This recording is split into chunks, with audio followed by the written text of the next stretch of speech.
Hello, hello. All right. There we go. It was muted. All right. So, what do you think about when you think about this parable of the wicked tenants? Who are the people that you think about? Um, is it the tenants? Do you think they were messed up for being weak, wicked? Was it the owner because he thought he was a little crazy and stupid for showing up after they abused all his people? Who? So, who do you think about? And then how does it relate to us? That's a little bit what I want to go to. And what were some of the points that God wanted to lift out of this? And how does it give us hope and hopefully some assurance in all the wickedness that we're seeing in this world today? So you see here, they're beating people down. And if you think about the tenants, th- they had nothing. They were workers, right? This guy comes and he tries to help them out and gives them an opportunity to work the land, and he even builds a tower that they can look out if people are coming to try to steal the fruit. Um, and what do? They they kind of take advantage of that whole opportunity. And just to give you a little historical background around it, it was not uncommon during that Roman Empire that the wealthy people that had power would have some land and they would rent it out to the people that lived there. Now, if you were very, very kind of benevolent, you would treat those people just like some people in the neighborhood today, like lower class, urban patrons. Like, okay, they got to come into our store. We're going to treat them a little well. So if they lived in a neighborhood, that's kind of how that relationship went. But there was no real reason to do that. So a lot of them would set something up, and then they would go off, and they would allow the money to come back to them. And a substantive thing was about 25% of whatever they took in, they were supposed to give. And well, when people are far away, they say when the cat is away, what? The mouse will play. All right. So some people that were a little more, I guess, they marshaled out of fear. They had assassin squads. Assassin squads. So basically, if you don't pay their money, you're sending money. The owner would say you need to go there and eliminate the issue, and we're gonna put some more people on that property and that land because they ain't supposed to do what they're supposed to do. So that was kind of the norm of society right there. Just to give you a little background. So when Jesus was doing this parable, he was, it was like, man, this dude is really foolish. He sent in some servants, they get killed. Then he sends some more servants, they kill all of them. Because remember, your servants are what? And money. Because some of these people were slaves. So if part of your resources to do work go out and get killed, you got to get some more. All right? So, and then he sends his son, and they kill him. And then he comes himself. Well, first, then he asks, the people around, what would you do when he comes, and what would you do if you were the owner? And he said, well, hey, we would take care of them. We'll kill them all and get them off the land. But then the Pharisees, who he asked, recognized that, hold up, Jesus is talking about us. Jesus is talking about us. Because isn't that something? He created us, we our creation, and he put us in the vineyard. We're supposed to, everything we have is because of him. And all we're supposed to do is give back a certain portion. And are we doing that? And then he sends more people, and they say the servants who were they supposed to be? Oh, those were the prophets. And in that day, what did they do to the prophets? They killed them. And then he sent his son in Jesus Christ. And that was rejected. And the capstone or the cornerstone, there's debate on how that goes. So, what is going to happen next? And what are we going to do? What are we supposed to take from this? Because as we think about this throughout, we know that Jesus Christ himself is the cornerstone or the capstone. And you see, the capstone is the middle of that arch that holds it up. That's very important. Or it is the corner, the establishment of that. And when they were talking about what was destroyed was they were thinking about the temple because that's where everyone went for commerce. So all of this had these elements involved. You were given something, and you didn't give back what you're supposed to do. And not only did you give back, you like killed some folks because you could have given back 20% instead of 25%. You could have done 15%, 10%, but no, you want it all for yourself. And then this is what I was like, man, this is kind of bad. If you come against the stone, you fall and you're broken into pieces. And if the stone falls on you, you're going to be crushed. So you look at this, so whether you're going towards it, God's got you. If you're not coming correct. And if you're just minding your own business, ignoring God, God's going to land on you. So whether you're coming or going, you cannot escape. So all this is kind of wrapped up in that. And one is broken into pieces, and one, it was a wine press is like grinded out. So you remember, the little bowl you put in, grind up, mix powder. That's kind of analogy in the Greek of if the stone lands on you, that's what you're going to be, ground up that bad. So you got like goodness. The Lord is giving you everything. You get to keep like 75%. You only have to give back 20%. He even tolerates you killing some of his people for a while. But then after that, he loves you so much, he'll still send his son. And you reject that. But there is a day of reckoning. And God is a jealous God. And God is the one that is all powerful. God is very merciful and gracious. But there comes a time when God will kind of lose his patience. So just want to talk about our current situation and the people and God and how that is working out, all that is going on. It's kind of crazy. I mean, think about it. On one end of the country, we have hurricanes. In the other end of the country, we have wildfires in California. In the center of this country, we have earthquakes. We have leadership that does not seem to be very good leadership, that does not care about people. We have a certain section of evangelicals that say they support the president based on two issues of gay marriage and abortion. And they forget about all the other things. We have people that say they still support this no matter what is done based on a political party. But what does God call us to do? And are we being obedient to that?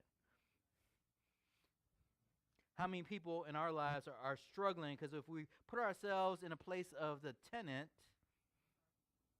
was almost like a common slave, a very lowly worker, a migrant worker, who, if you got a good owner, you came back and you were made out all right.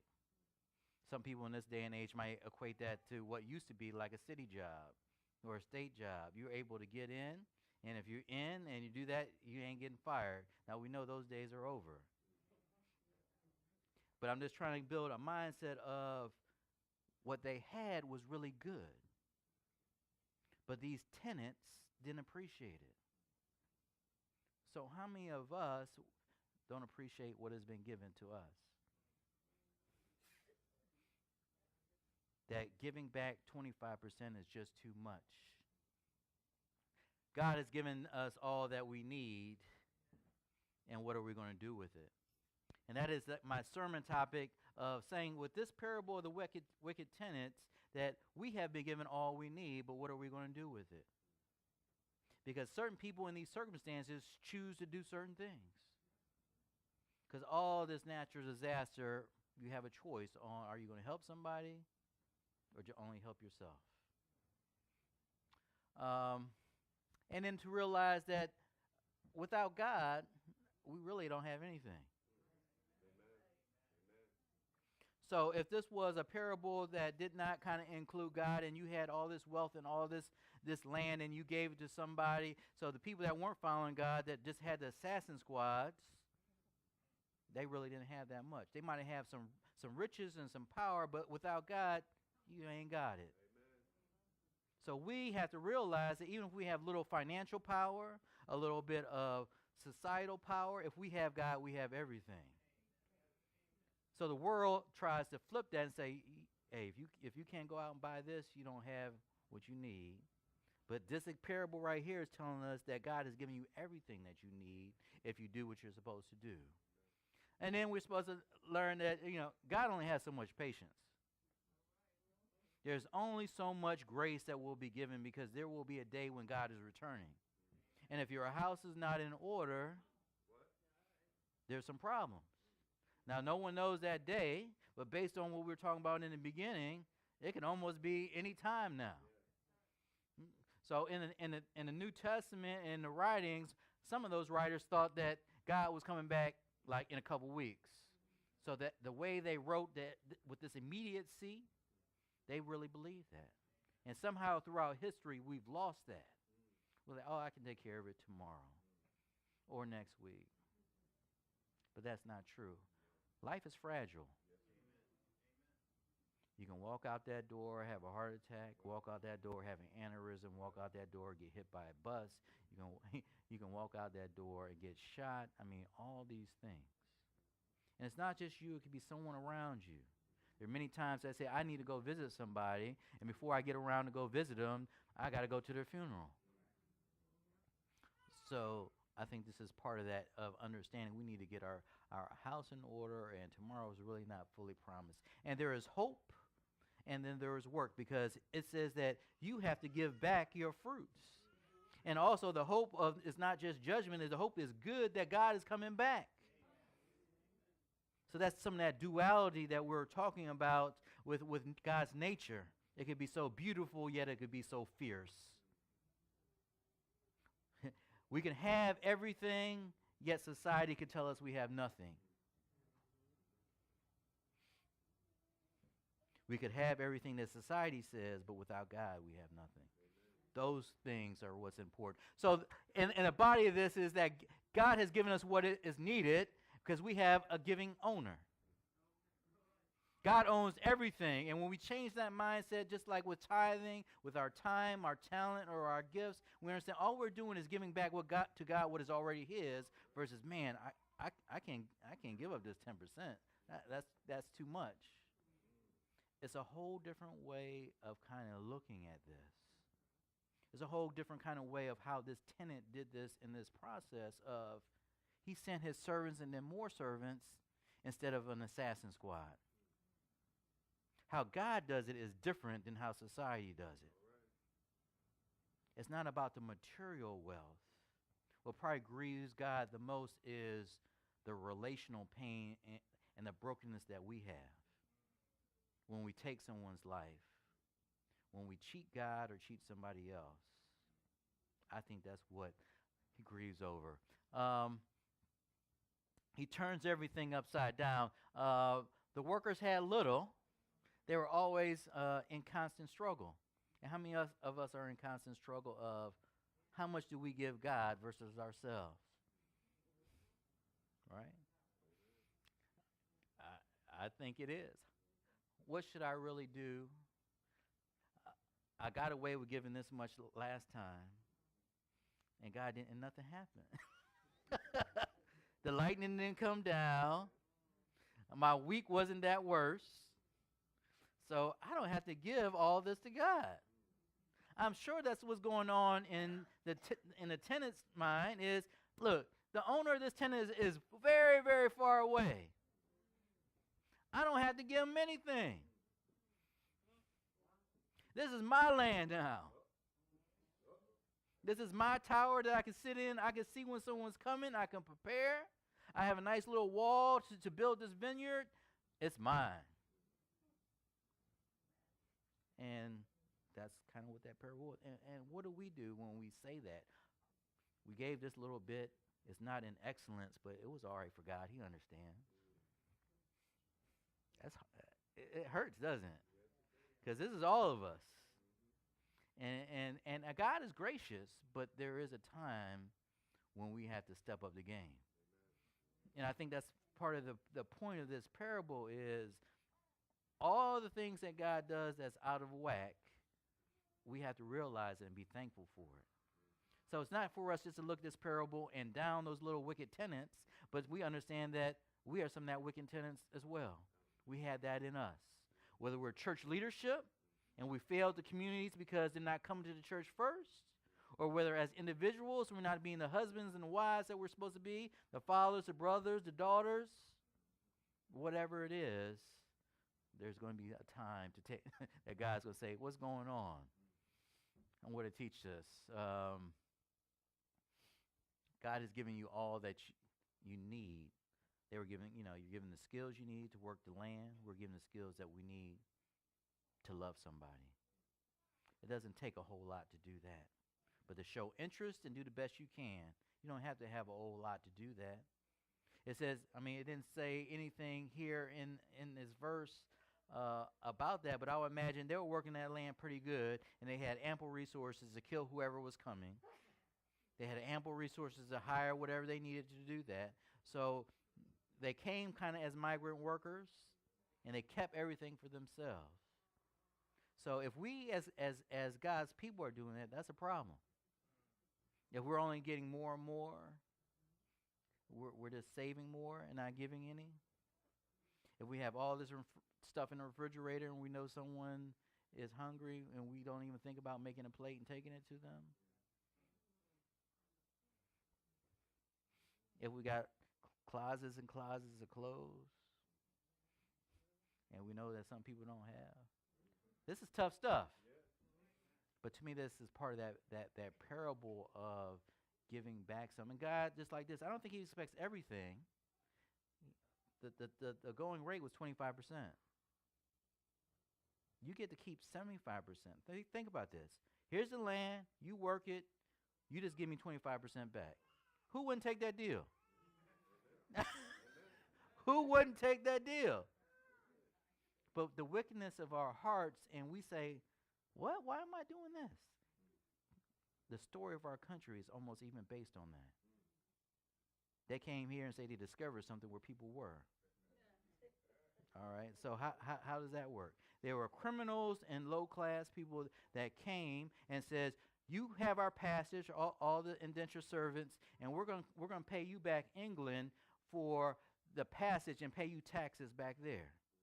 Well, after a while, they said, we're tired. You know what? We're going to declare independence, and we're tired of paying these taxes. And we celebrate this Independence Day. Understand your history and how this works and relates to us. We got to bear fruit. So this was part of that working. So if you have been given all this stuff and you ain't producing something, that's a problem.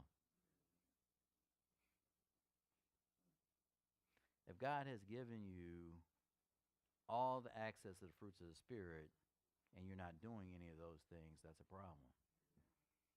If we live in a country that we can freely worship God and we're not really doing it, that's a problem. If we don't appreciate that when we wake up and we are able to see ourselves in the mirror, breathe breath into our body, walk with our limbs, that's a problem. We live in a society and a place that many things are possible. We might not get a head start.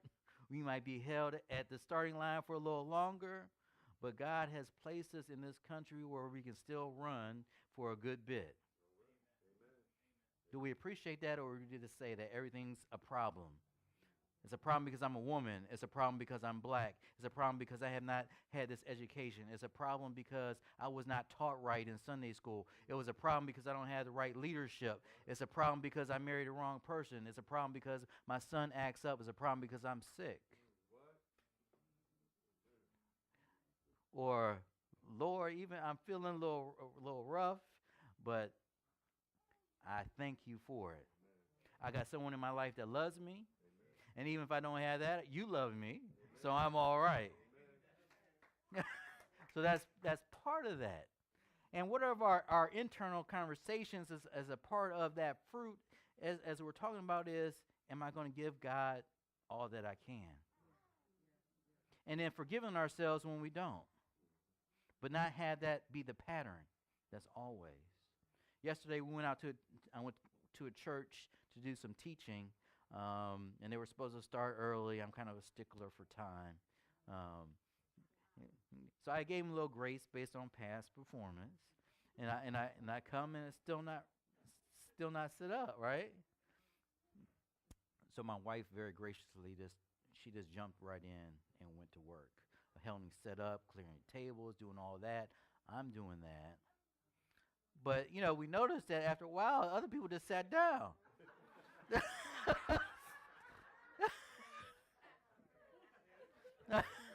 So it's like, what? I'm supposed to be the guest. We're supposed to be the guests, and this is what's going on. And then I'm saying, I was telling her, I said, well, just think, they're not used to being served. And she said, oh, yeah, I know. That's why I kept doing it. But if this keeps on, then I'll have a discussion with them. And then if it keeps on after that, then we just stop. And I think God works kind of the same way. It's that love. I know they're good people. I know they were tired. I know they were working. They were cooking up all night, bringing the food. They have, they don't have, the people that were supposed to show up didn't show up. So that's the grace that we say, hey, it's good. But if it becomes a pattern, then it's a problem. And then then I got to make a decision whether I'm going to go there anymore or not. And that's what we have to make sure that we don't do that. In my previous, when I wasn't as mature, and I'm still working on it, I would have had a conversation with them right then. I'm like, no, y'all get up.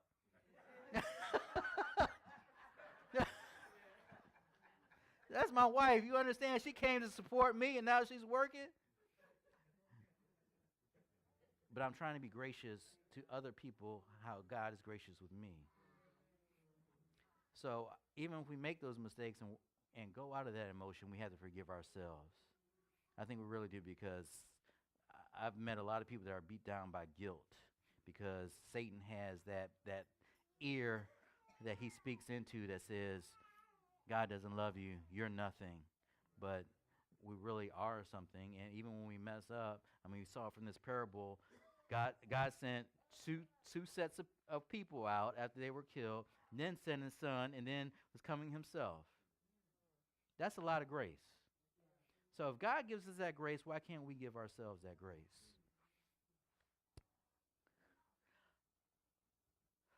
It also goes to how much do we do for this outward expression? When are we really doing it for God? And then when are we really doing it for other people? So we could be seen. So someone can pat us on the back. Or maybe we just want to do it so we can pat ourselves on the back. This is the outward thing. And I believe you can only really grow in discipleship and be more like Christ when you have some good self-awareness. Now I just keep harping on this all the time, is we have to check ourselves really before we wreck ourselves. Am I the same as I was before? As I am now? Am I growing for Christ or not? And be honest. Because only you know. Because I'm of a different ilk. Like if you're an addict, if you have substance abuse, and you're getting high 20 times a week, and then you come and you're only getting high 18 times a week, I'm celebrating that. Because you're doing better. If you're trying your best, I think God is good. Because that's all we can ask of anyone. And only you know if you're trying your best. You and God. And that's tough. And I've seen this in the church, so I'm asking myself, Lord, why have you called me to ministry? When I first started, I'm a computer guy. I just like being in the back room. I started to read the gospel. It says you have to go out and talk to people. I was like, really, God? to changing me and transforming me to, I like people. I will be with them and walk with them. But I had to have that first self-awareness of I have to change. And then check myself, am I doing that or not? And that's part of this inward expression that works outward. Because sometimes if you're doing it really for God, people are going to say you're doing it for yourself. And only you can know whether that's true or not. And you can brush that off. So the outward could work for the good or the bad, very similar to our story in this parable. God turns most things just kind of upside down. And unless you have that relationship and connection with God, you're not going to know which way is up. Society's going to be telling you one thing, the devil's going to be telling you one thing, and if you have a relationship with the Lord is going to be telling you another thing. What worked yesterday may not work today. What God told you yesterday for the same exact situation may not be the same thing today. So the outward will be different. In the Bible, just like, they had, Isaiah, he says, we should go out and beat them and fight them, and we only have a little bit of army. A couple years later, after they weren't obeying God, they had a bigger army, and the Lord said, we need to surrender. So think about that. But I think that's the world that we're living in right today. And then think about the price to pay. If we don't give up the fruit, if we don't produce the fruit, if we don't change, what is going to become of us? The stone is there. The cornerstone is there. Either you're going to trip over it by the way you're going, or you're going to be coming and it's going to land on you. That's deep. So you can't escape it. Just like you can't accept. They said the only thing you can't avoid is what? Death and taxes. So God is there.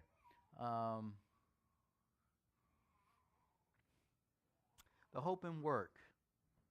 So from this story, as I said, when I first read it, I said, man, this is depressing. We're going to get crushed or we're going to get broken. But there's goodness in who gave the field. There's goodness in God that gave us life and gave us land. There's goodness that God is coming again. That's that hope. It doesn't matter what we've done while we still have breath in our body. There is hope. There's hope to give that 1% if we were given nothing. There's hope to go to the families of the people that we may have murdered and ask for forgiveness. There is hope to be better than we were yesterday in this. That's how God has set this up. We could have been sinning for 99 years and then had 1 minute left and it'd be all right. We had the thief on the cross that did that. We had the Roman soldiers that were around that recognized. We have all the disciples that did not have full belief and they were just scared after they killed Jesus. But then they went on to build the church. All this hope is available for us. And when people do us wrong, when we're living in a place that we think things can't get any better, when we're underemployed constantly, when we don't have that good health care, when society is saying we're nothing, we're on the bottom rung, we have to be reminding that God is coming back and God is a God of justice. God is going to balance those scales in the end. So that's why if you stay wicked, you get crushed. So when we're in this constant struggle, the hope is God is going to make it right, and hopefully the burden that we have to make it fully right is off of us. Vengeance belongs to the Lord, not us. But God does call us to take care of those who are oppressed. So whether you have power, you're called to help those that don't have it. And if you don't have it, you're called to try to receive it and not just sit back and complain.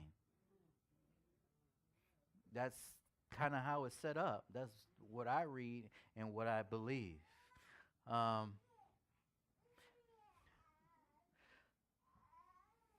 You have to do the best with what you have and to have a proper attitude. Remember that God has given us all that we need. We can do all things through Christ who strengthens us. He will never leave or forsake us. We are more than conquerors. This is kind of the crux of, even when things look really bad, we have a God of hope. Jesus said to those Pharisees, he was warning them. And now they've had over 2,000 years to get their act together. We, the church, have, I don't know how much time, but we have this warning, we understanding that we have time to get our life together. God has given us another breath, another moment to recognize who God is and to change who we were, and even if we had it together, to get better, because no one here is just like Jesus. So you could be like Dwayne and Drew and Jan and Tyrone. You can come to church every day and do all that you do, but you still ain't got nothing on Jesus. All right. I mean, that's what keeps us going. People can praise you, but what's important is that God loves you where you are each and every day. You are the most precious child that he has. Don't forget that. He is willing to give you something, and you only have to give a little bit back. Amen.